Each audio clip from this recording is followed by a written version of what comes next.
जो yes sir, कैसे हैं आप लोग? उम्मीद करता हूं आप लोग बहुत बेहतर होंगे और मैं आपको बताऊं मैं तो बहुत ही बेहतर चल रहा हूं सर। हम लोग डीटी फास्ट ट्रैक के अंदर में बहुत अच्छे स्पीड के अंदर में चल रहे हैं और हमें यही स्पीड कायम रखनी है। अब हम ऐसे टॉपिक के सीरीज चालू करने वाले हैं जो एक दूसरे से इंटरकनेक्टेड है और आपको पता है जब तक कि मैं इंटरलिंकिंग नहीं करूंगा मुझे खुद को मजा नहीं आएगा। यस, तो अब अगर आप देखेंगे तो 1 से लेके 22 तक की सीरीज में एक टॉपिक छूटा हुआ है, that is income tax authorities. और आगे आप देखेंगे तो पूरी की पूरी असेसमेंट की सीरीज चालू हो रही है। तो जी हाँ, हम लोग चालू करने जा रहे हैं असेसमेंट की सीरीज। बिलीव में, आप अपने कोई दोस्त जिसका पढ़ के हो चुका होगा ना, वो आपको बोलेगा कि यार असेसमेंट सबसे बकवास टॉपिक है, लेकिन आई विल मेक श्योर कि असेसमेंट आपका बेस्ट टॉपिक बने और आप ना इसको टंग पे याद रखोगे कि इसके बाद ये सेक्शन पढ़ना है, इसके बाद ये सेक्शन पढ़ना है और इसके बाद ये सेक्शन पढ़ना है। आई विल मेक श्योर कि जैसे अभी तक के डीटी में आपका हर टॉपिक को अपन स्ट्रांग बनाते आए हैं, असेसमेंट प्रोसीजर और इंटरनेशनल टैक्स आपका वो पार्ट रहेगा जो आपका सबसे कोर रहेगा। जहां पे दूसरे बच्चे स्ट्रगल करते रहेंगे इस सब्जेक्ट को लेकर के, मैं आपको विश्वास दिलाना चाहता हूं, अगर आपने ढंग से मेरे साथ इसको पढ़ लिया ना तो आप बोलोगे कि भैया सबसे ज्यादा इंटरेस्टिंग तो ये था, मोर लॉजिकल, मोर प्रैक्टिकल, और ये वो चीज है जो आपको आपके आगे के फ्यूचर करियर्स में सबसे ज्यादा करनी है। Right, so let us go with this topic and it will start from income tax authorities, yes or no। लेकिन ये एक सीरीज है पूरे के पूरे 7 से 8 टॉपिक की। yes, जो मैं आपको स्टोरी बताने जा रहा हूं, ये स्टोरी के थ्रू हम इसको पूरा का पूरा याद रखेंगे और ये स्टोरी आपको याद दिलाएगी एक पूरा लॉजिकल असेसमेंट। आप कोई बेसलेस स्टोरी की बात नहीं कर रहे हैं, एक लॉजिकल सीरीज की बात कर रहे हैं कि क्या होता होगा। देखिए, जब तक कि आप इंटर लेवल पे पढ़ते थे तब तक कि क्या होता था कि भैया एसएससी अपनी इनकम कंप्यूट करता था, डिडक्शंस लेता था, टोटल इनकम निकालता था, टोटल इनकम के बेसिस पे टैक्स लेता था। इस टैक्स में से वो एडवांस टैक्स माइनस कर लेता था एंड अपना रिटर्न भर देता था। तो याद करके देखिए, आपका पूरा का पूरा टॉपिक जो इंटर तक का था वो था सिर्फ रिटर्न भरने तक का। लेकिन रिटर्न भरने के बाद क्या होता है, रेट्स कैसी होती है, सर्च सीजर असेसमेंट किस तरीके से होते हैं, ये बात इंटर लेवल पे कभी बताई ही नहीं। यस और नो। सो यही बात हमको कहां करनी है, फाइनल लेवल पे करनी है कि फाइनल लेवल पे हमको ये समझना है कि किस तरीके से हमारा क्या होगा, ये असेसमेंट प्रोसीजर कैरी आउट होगा। तो मैं चाहता हूं हम सबसे पहले इसकी सीरीज को देखें जिसमें सबसे पहला टॉपिक आता है इनकम टैक्स अथॉरिटीज। तो चलो जल्दी से पहुंच जाओ। कहां पहुंचोगे सर आप पहुंचोगे मेन बुक के अंदर में इनकम टैक्स अथॉरिटीज टॉपिक के ऊपर, क्योंकि ये पूरी सीरीज वहीं चालू होगी और वहीं खत्म होगी। Let's go, income tax authorities, है ना। अब मैं अगर आपसे बात करूं एग्जाम पॉइंट ऑफ व्यू की, तो इनकम टैक्स अथॉरिटीज ये जो टॉपिक है ये अब इतना ज्यादा नहीं पूछा जाता, उसका रीजन भी मैं आपको बताऊंगा। लेकिन इस पूरी असेसमेंट की सीरीज को पढ़ने के लिए आपको सबसे पहले इस चार्ट को, असेसमेंट चार्ट को पढ़ना पड़ेगा। ये मेरे पूरे एक्सपीरियंस से बनाया हुआ एक चार्ट है, अलग अलग जगह डिस्कस करके बनाया हुआ एक चार्ट है। और आज अगर ये चार्ट अगर आप समझ लेते हैं तो आपको समझ में आएगा कि किस तरीके से आगे बढ़ना है। ठीक है, तो ये चार्ट को एटलीस्ट हम 2 बार पढ़ेंगे ताकि आपको पूरी सीरीज समझ में आए। तो सबसे पहले एसएससी क्या करता है ये देखिएगा। राइट, सबसे पहले एसएससी क्या करता है, एसएससी सबसे पहले अपनी इनकम को सेल्फ असेस करता है। Now income tax is a matter of self discipline, income tax is a matter of self discipline, जहां पे आप अपनी इनकम को कंप्यूट करें, टोटल इनकम करें और उसको अकॉर्डिंगली क्या करें, टैक्स पे करे। तो एसएससी सबसे पहले क्या करेगा, सेल्फ असेसमेंट टैक्स भरेगा। सेल्फ असेसमेंट टैक्स भरने के बाद वो अपना ROI that is return of income भरेगा। ये रिटर्न ऑफ इनकम कहां जाएगा भाई साहब, इनकम टैक्स डिपार्टमेंट में जाएगा। यस और नो, इनकम टैक्स डिपार्टमेंट में जाएगा। सो रिटर्न भरने के बाद आप कहां पहुंचे, इनकम टैक्स डिपार्टमेंट पहुंचे। राइट, अब इनकम टैक्स इस रिटर्न को क्या करता है, 2 तरीके से प्रोसेस करता है। अब इनकम टैक्स इसे क्या करता है, प्रोसेस करता है। अब पहले ये समझ लेते हैं कि आप कौन कौन से रिटर्न भरते हैं। याद करके देखिए, एक आप नॉर्मल रिटर्न ऑफ इनकम भरते हैं, एक टीडीएस रिटर्न भरते हैं और एक टीसीएस रिटर्न भरते हैं। मैं आप सभी को बताना चाहता हूं, जो आप टीडीएस टीसीएस रिटर्न भरते हैं ना दोस्त, वो जाता है ट्रेसेस में। याद करके देखिए, TDS reconciliation analysis and correction enabling system, याद आ रहा है मालिक आपको। तो आप जो टीडीएस टीसीएस का रिटर्न भरते हैं वो जाता है ट्रेसेस के अंदर में, पर जो आप इनकम टैक्स रिटर्न भरते हैं वो जाता है सीएएसएस के अंदर में। ये दोनों एक सॉफ्टवेयर है, बहुत ही पावरफुल सॉफ्टवेयर जो इनकम टैक्स ने डेवलप की है अलग अलग लूपहोल्स को ध्यान में रखते हुए। ट्रेसेस का फुल फॉर्म क्या है, TDS reconciliation analysis and correction enabling system. क्या है नाम उसका, TDS reconciliation analysis and correction enabling system. जो टीडीएस को पूरा का पूरा चेक करता है कि आपने टीडीएस का रिटर्न भरा, आपकी लायबिलिटी कितनी आनी चाहिए थी। रिकंसाइल करता है कि भैया जो डिडक्टर है एंड डिडक्टी है इनके मैच कर रहे हैं या नहीं कर रहे, और जहां जहां पे भी ऐसा लगता है कि ये दोनों मैच नहीं कर रहे तो फिर वो करेक्शन एनेबलिंग सिस्टम को अडॉप्ट करते हैं। ठीक उसी तरीके से इनकम टैक्स रिटर्न जो आप भरते हैं ये जाता है CASS that is computer aided scrutiny software. क्या चीज? कंप्यूटर एडेड स्क्रूटनी सॉफ्टवेयर के अंदर में जाता है। अब ये कंप्यूटर एडेड स्क्रूटनी सॉफ्टवेयर क्या होता है? जहां पे कंप्यूटर की मदद से आपके इनकम टैक्स रिटर्न को स्क्रूटनाइज किया जाता है, मतलब चेक किया जाता है। बराबर है। अब देखिए आपने क्या किया, इनकम टैक्स रिटर्न को सेल्फ असेस कर दिया, सेल्फ असेस करने के बाद वो रिटर्न भरा, रिटर्न कहां गया? इनकम टैक्स डिपार्टमेंट में गया। अब इनकम टैक्स डिपार्टमेंट में होता है इसके ऊपर summary assessment. Income tax department में इसके ऊपर क्या होता है दोस्त? समरी असेसमेंट होता है।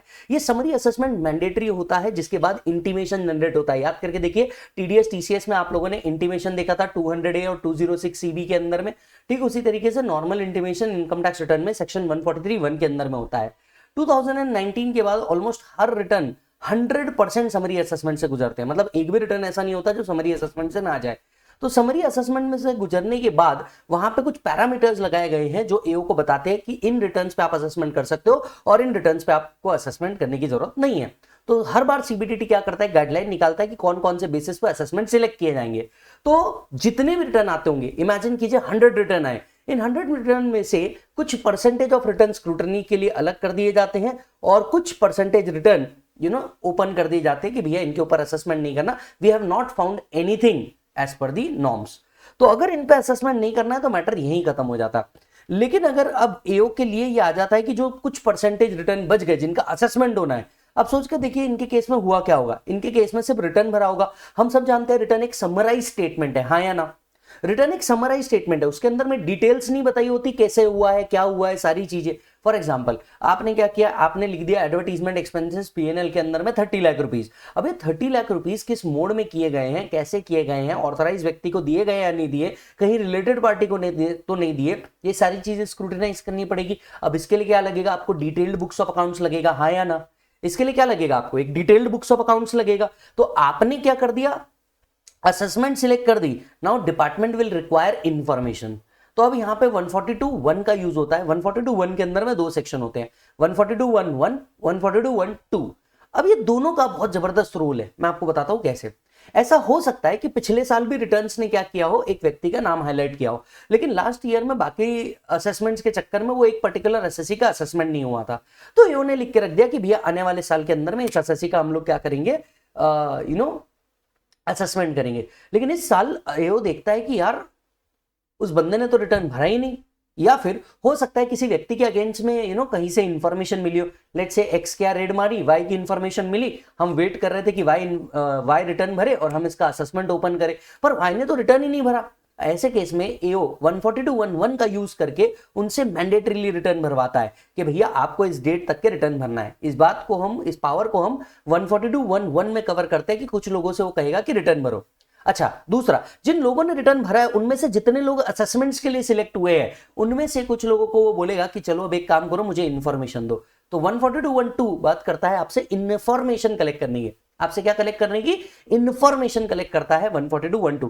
जैसे आपके बुक्स ऑफ अकाउंट्स हो गए, बिल हो गए, डॉक्यूमेंट्स हो गए, रजिस्टर्स हो गए, ये सारी चीजें आपसे 142(1)(2) के अंदर में कवर की जाती है। तो देखो पूरा लॉजिकल सीक्वेंस क्या क्या हुआ। सबसे पहले आपने अपनी इनकम को सेल्फ असेस किया, because income tax is a matter of self discipline. आपने जो भी अपनी इनकम दिखानी थी उसका रिटर्न भर दिया और ये रिटर्न चलेगा इनकम टैक्स डिपार्टमेंट में। टीडीएस टीसीएस का रिटर्न होगा तो वो ट्रेसेस में प्रोसेस हुआ, अदर रिटर्न सीएएसएस में प्रोसेस हुआ। इसके ऊपर समरी असेसमेंट हुई। समरी असेसमेंट होने के बाद कुछ रिटर्न इस स्कीम से बाहर चले गए, बचे हुए रिटर्न के ऊपर डिटेल असेसमेंट करना था, राइट। अच्छा, अब असेसमेंट करना था तो कुछ लोगों ने रिटर्न नहीं भरा, उनसे रिटर्न भरवाना था, और कुछ लोगों से क्या मंगानी थी? इंफॉर्मेशन, क्योंकि practically assessment is nothing but an audit by AO कि क्या होना चाहिए था और क्या एग्जैक्टली हुआ, और जो चीज लॉ के हिसाब से नहीं हुई उसके आपकी इनकम में एडिशन करने। Are you getting the point?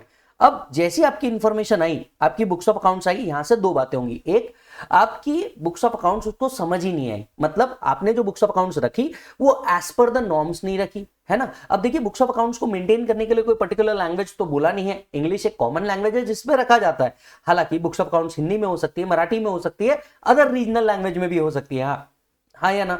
दूसरा, एक बिजनेसमैन को पता है उसकी बुक्स ऑफ अकाउंट्स कितनी है, उसका प्रॉफिट कितना है। कई लोग तो एक्टिवली बुक्स ऑफ अकाउंट्स भी मेंटेन नहीं करते, यस और नो। तो आपकी इससे जो इन्फॉर्मेशन आई वो एओ को समझ नहीं आई। यहाँ एओ के पास फर्दर दो पावर आ जाते हैं।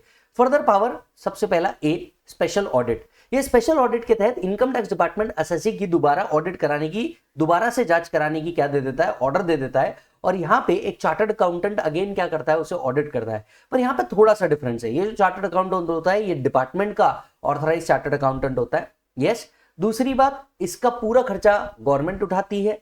तीसरी बात, ये जो ऑडिट होता है, ये ऑडिट होने के बाद एओ को उस ऑडिट के ऊपर क्या करना पड़ता है, रिलाय।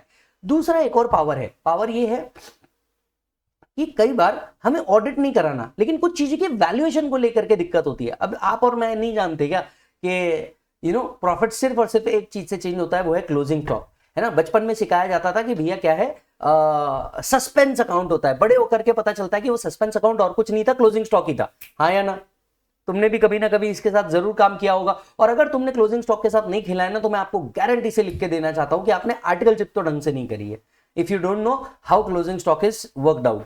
तो कई जगह पे वैल्यूएशन को रिलेटेड इशू होता है कि भैया इसका सही में वैल्यूएशन कितना होगा। तो ऐसे केस में वैल्यूएशन ऑफिसर को क्या किया जाता है, पावर मिलता है कि वो उनसे क्या किया जाए, वैल्यू निकाला जाए, राइट। अब या तो ऑडिट करवा ले या वैल्यूएशन ऑफिसर से क्या करवा दे, किसी चीज को वैल्यू करा दे, और इसके बाद क्या हो, हम नॉर्मल असेसमेंट करें, जिसको हम कवर करते हैं 1433 के अंदर में, कि कुछ जमेगा रंग जब मिल बैठेंगे तीन लोग, आप, मैं और आपके बुक्स ऑफ अकाउंट्स। 143, देखो आम जिंदगी होती है, उसके अंदर में 143 का मतलब कुछ और होता है, या तो वो प्यार होता है या तो वो नफरत होती है, आई लव यू या आई हेट यू। लेकिन इनकम टैक्स में जब भी 143 आता है ना, तो ये हमेशा खराब ही होता है, क्योंकि 143 यहां पे डिनोट करता है आपका असेसमेंट। यस, आपके तो क्या लग गए, असेसमेंट। तो इसी के लिए हम वो कहते हैं ना एक जोक के तहत भी, कि आम लोगों की जिंदगी में 143 का मतलब या तो प्यार या तो नफरत होता है, लेकिन इनकम टैक्स की नजरों में या सीए सीएस सीएमए स्टूडेंट के लिए 143 का मतलब नोटिस ही होता है, इसके अलावा इसके कोई मतलब नहीं होते। क्योंकि ना तो हमारे जीवन में प्यार है, ना ही हमारे जीवन में नफरत है, और कुछ है हमारे जीवन में तो वो है असेसमेंट। यस और नो? तो यहां तो 143 आएगा तो आपने समझ लेना कि आपके तो असेसमेंट लग गए। खैर आपने जो समझा वो भी सही था, पर इसे बोलते इनकम टैक्स में असेसमेंट है, कि हमारे तो असेसमेंट लग गए। सो 143 के तहत आपसे क्या किया जाता है, 143 के तहत आपसे क्या किया जाता है, असेसमेंट किया जाता है। दूसरा सिचुएशन क्या होता है, आपने जो बुक्स ऑफ अकाउंट्स मेंटेन करी वो हमारे को समझ में आ रही है, टैली वगैरह में मेंटेन किया, बुक्स भी प्रॉपर्ली आपने मेंटेन की, तो अब आपको क्या किया जाता है, रेगुलर असेसमेंट किया जाता है। सो 143(3) के दो नाम है, एक है रेगुलर असेसमेंट, दो है स्क्रूटनी असेसमेंट। ऐसे दो नाम के तहत इसको जाना जाता है। अब आप बोलोगे कि सर समरी असेसमेंट और स्क्रूटनी असेसमेंट अलग अलग है क्या? अजी साहब पूरा अलग अलग है, लेकिन सिर्फ दोनों के वर्ड एस से चालू होते हैं, तो कई बार क्या होता है बच्चे कंफ्यूज हो जाते हैं कि क्या summary assessment and scrutiny assessment एक ही चीज है या अलग अलग चीज है? सर दोनों अलग अलग चीजें है। मैं आपको बस दो बेसिक डिफरेंस यहां पे बता देता हूं। समरी असेसमेंट जो होता है वो एक सॉफ्टवेयर करता है डिपार्टमेंट, यस और नो? वो क्या करता है, एक सॉफ्टवेयर करता है। वेराज स्क्रूटनी असेसमेंट एक फिजिकल असेसिंग ऑफिसर करता है। तो जो असेसिंग ऑफिसर होता है वो स्क्रूटनी असेसमेंट करता है, डिटेल्ड असेसमेंट चेक करता है। So here system is involve and here human is involve. हालांकि इसको भी रिसेंट टाइम्स में चेंज कर दिया गया है फेसलेस असेसमेंट के थ्रू, वो हम आगे डिस्कस करेंगे, ठीक है।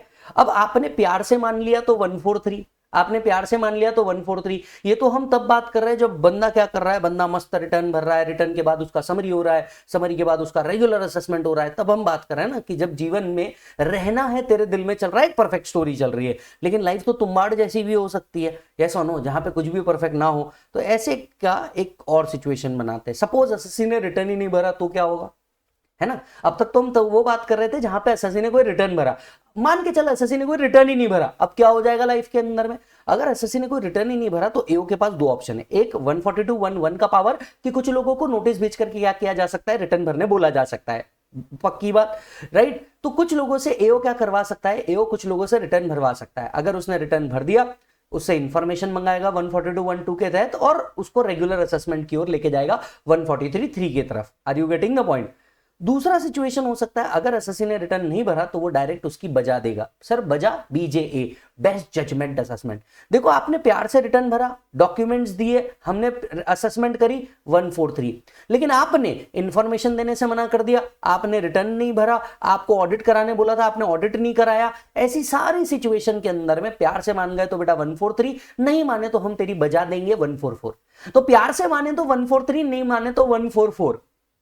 समझ आ रही है बात? प्यार से मान गए तो रेगुलर असेसमेंट, नहीं माने तो हम तेरी बजा देंगे बेस्ट जजमेंट असेसमेंट। अब सर ये बजा देंगे मतलब बेस्ट जजमेंट असेसमेंट करेंगे मतलब क्या करेंगे?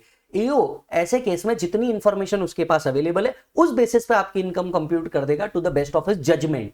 अब यहां पे आपने क्योंकि इंफॉर्मेशन नहीं दी तो वो कुछ बेसिस और कुछ जजमेंट ले रहा है इस इंफॉर्मेशन के बेसिस पे, और उस बेसिस पे आपकी इनकम में वो क्या कर देगा, एडिशन कर देगा। तो ध्यान से सुनिए, इस धरती पे असेसमेंट दो ही प्रकार के हैं। कोई कितना भी कह दे, कुछ भी कह दे, एट द एंड आप आते यहीं पे हो। धरती पे असेसमेंट दो ही प्रकार के हैं। पहला है रेगुलर असेसमेंट 143.3 और दूसरा है बेस्ट जजमेंट असेसमेंट 144। ये दो ही असेसमेंट है, यस और नो। आप आगे चल के देखेंगे बाकी सारे जितने भी है ये power to open the assessment है, they are not assessment, they are just power to reopen the assessment. तो असेसमेंट इस धरती पे दो ही प्रकार की है, एक है 143.3 और दूसरा है 144, राइट। ये पहले फिजिकली होती थी, आज भी फिजिकली होती है, पर ये फेसलेस मैनर में कंडक्ट की जाती है। समझाऊंगा आगे कैसे। अब आप रेगुलर असेसमेंट करो या बेस्ट जजमेंट असेसमेंट करो, असेसमेंट करने का ओवरऑल ऑब्जेक्टिव क्या था, असेसी की राइटफुल इनकम निकालना, and rightful income should get taxed, बराबर है कि नहीं। यानी ऑब्जेक्टिव क्या था होल असेसमेंट का, चाहे आप प्यार से करो या मार ठोक करके करो, राइट, प्यार से करो या मार ठोक करके करो, ऑब्जेक्टिव क्या है, ऑब्जेक्टिव तो यही है ना इनकम टैक्स का, कि असेसी की rightful income should go to tax and he should pay the rightful tax. He has to make sure that the income is not understated or the loss is not overstated or the tax is not underpaid। यही तीन objective हो सकते हैं। वापस से सुनना, the income is not understated, आपकी income कहीं लोअर तो नहीं दिखाएगी। The loss is not overstated, आपने जानबूझ करके एक्सेसिव लॉस तो क्लेम नहीं कर लिया। या तीसरा, the tax is not underpaid, आपने किसी तरीके से टैक्स अंडरपेड तो नहीं किया। कम ऑन, वापस से तीन चीजें, income is not understated, loss is not overstated और tax is not underpaid. Ultimately तो ये तीन ही चीजें हैं ना। आपको क्या निकलेगा, एक ऑर्डर निकलेगा, इसको हम कहते हैं असेसमेंट ऑर्डर, जिसको हम कवर करते हैं सेक्शन 156 के अंदर में। तो इसको हम कहते हैं असेसमेंट ऑर्डर, और असेसमेंट ऑर्डर निकलता है 156 के अंदर में। Are you getting the point? Yes. अब दो बातें होंगी, एक, असेसी ने इस ऑर्डर को एक्सेप्ट कर लिया और पे कर दिया। ये सबसे सिंपल सॉल्यूशन होता है। यहां पे डिपार्टमेंट ने कुछ बोला कि भैया तेरी लायबिलिटी इतनी नहीं इतनी आ रही है, आप गए उसको एक्सेप्ट किया, आपने पे कर दिया, मैटर खत्म, फिनिश, मैटर ये ओवर। क्योंकि डिपार्टमेंट को जो चाहिए था वो आपने कर दिया, मैटर खत्म हो गया, है ना। अल्टीमेटली देखो, जब झगड़ा होता है रिलेशनशिप में तो होता क्या है, सामने वाली बोलती है कि मैं सही हूं, तुम बोलते हो सॉरी, और मैटर खत्म हो जाता है। एट द एंड तो होता यही है, सबसे सिंपल तरीका, और ज्यादा विवाद में नहीं फंसना है तो एक्सेप्ट करो, पे कर दो, काम खत्म कर दो, बोल दो सॉरी बाबू मेरे से गलती हो गई, मैं नेक्स्ट टाइम नहीं करूंगा, काम खत्म, मैटर ओवर। पूरा असेसमेंट का टॉपिक यही खत्म, फिनिश।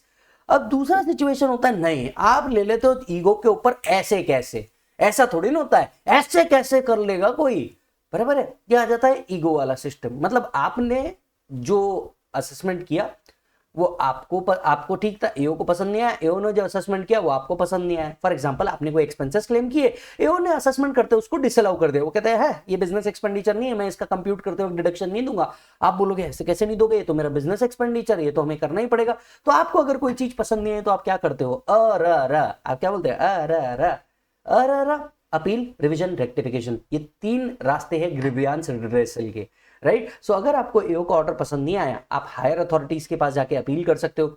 आपको अगर लग रहा है ये ऑर्डर कोई एरोनियस ऑर्डर है, मतलब सर्कुलर के हिसाब से तो डिडक्शन मिलता है, एओ ने सर्कुलर के हिसाब से काम ही नहीं किया है, आप रेक्टिफिकेशन करवा सकते हो या आप रिवीजन भी करवा सकते हो। मान लीजिए अगर आपको एओ का ऑर्डर ऐसा लग रहा है कि ये हार्श है या फिर ये आपके लिए सही नहीं है, तो ऐसे केस में आप रिवीजन भी करवा सकते हो, है ना। अब आप बोलोगे कि सर अपन तो तीनों एक साथ करा देंगे, आगे चल के आपको पता चलेगा ऐसा नहीं हो सकता, राइट। सो अपील, रिवीजन, रेक्टिफिकेशन, ऐसी तीन चीजें आप कर सकते हैं। तो जैसे ही एओ का असेसमेंट ऑर्डर निकला, या तो एक्सेप्ट कर, पे कर, असेसमेंट पूरा ओवर, या तो फिर इसे अपील, रिवीजन और रेक्टिफिकेशन में से तीन ग्रीवियंस रिड्रेसल मैकेनिज्म में आप जा सकते हैं, ठीक है।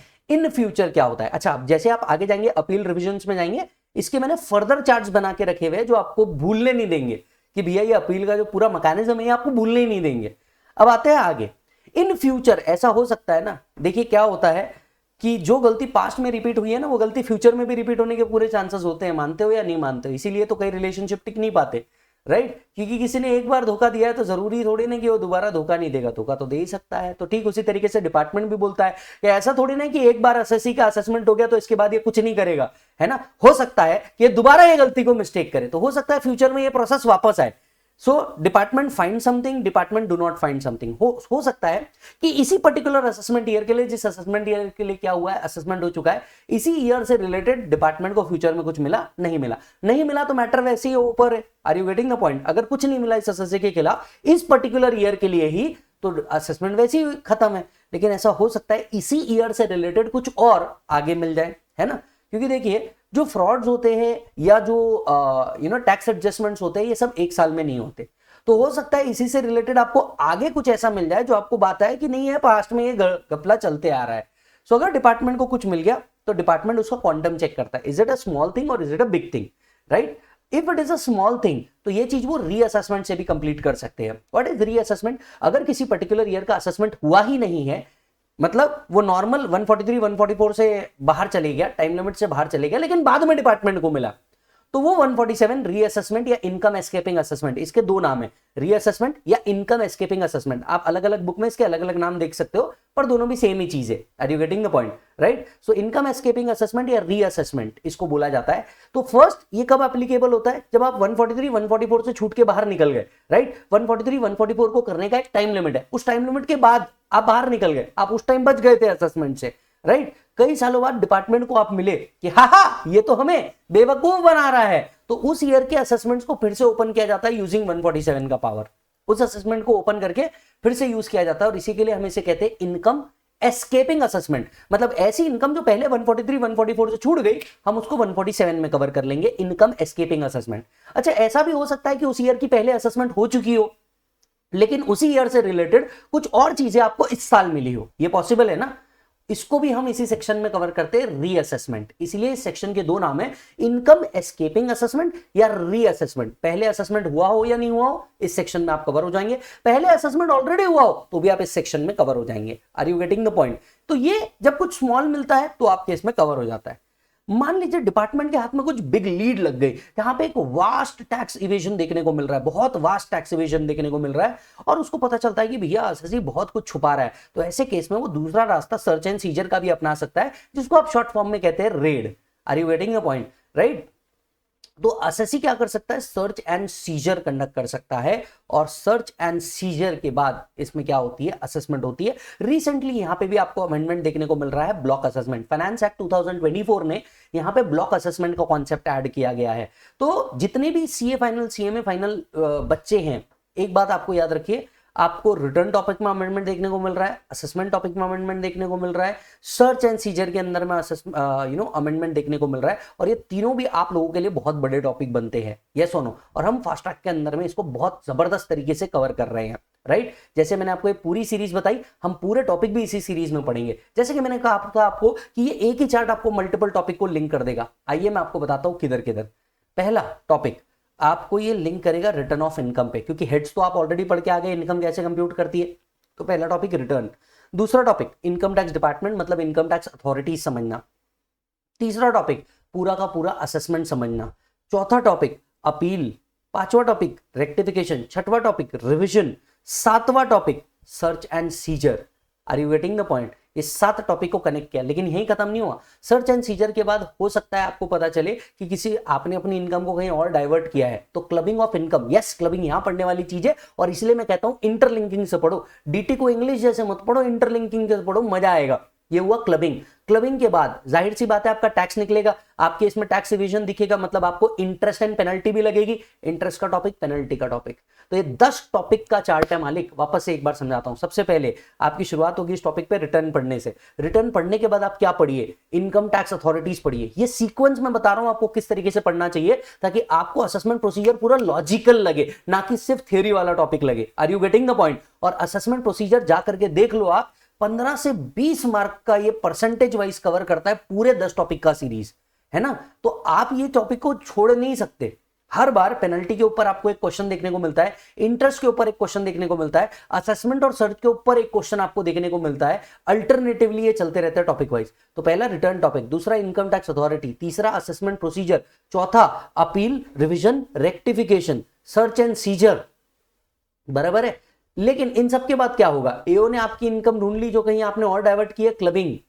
फिर आपके ऊपर इंटरेस्ट एंड पेनल्टी लगाएगा, इंटरेस्ट एंड पेनल्टी। 10 टॉपिक का एक कॉम्बिनेशन बनता है ये पूरा का पूरा सीरीज। राइट। सो अल्टीमेटली आपका क्या निकाला जाएगा, टैक्स पेबल निकाला जाएगा। और इसमें अगर कोई डिस्प्यूट है तो डिस्प्यूट रेजोल्यूशन नाम का भी एक चैप्टर है जो यहीं से कनेक्टेड है। Are you getting the point? Yes. तो चलिए, ये है आपका पूरा का पूरा, और इस असेसमेंट चार्ट को बड़े लॉजिकली बड़े ध्यान से बनाया गया है। अब यहाँ पे फेसलेस असेसमेंट्स भी है, फेसलेस अपील्स भी है, जो हम टॉपिक के अंदर डिटेल जाते वक्त पढ़ेंगे। लेकिन अगर आपको असेसमेंट प्रोसीजर के अंदर में महारत हासिल करनी है तो इन 10 टॉपिक को जिस तरीके से मैंने नाम लिया है उस तरीके से ही आप क्या कीजिए, आगे बढ़ाइए, तब जाकर के आपको मजा आएगा। थ्योरी ना लग के एक सीक्वेंस लगेगा कि कितना लॉजिकली इसको इनकम टैक्स के अंदर में ब्लेंड किया गया है। और इस सीक्वेंस में पढ़ने के बाद ना आपको ये जो थ्योरी टॉपिक्स है इनकम टैक्स के, ये कभी हार्ड नहीं लग सकते। और यही चीज हमने CA CMA final regular batch के अंदर में भी किया, और यही चीज को हम फास्ट ट्रैक के अंदर में भी कर रहे हैं। यस, एक बार इस चार्ट को अच्छे से देख लो।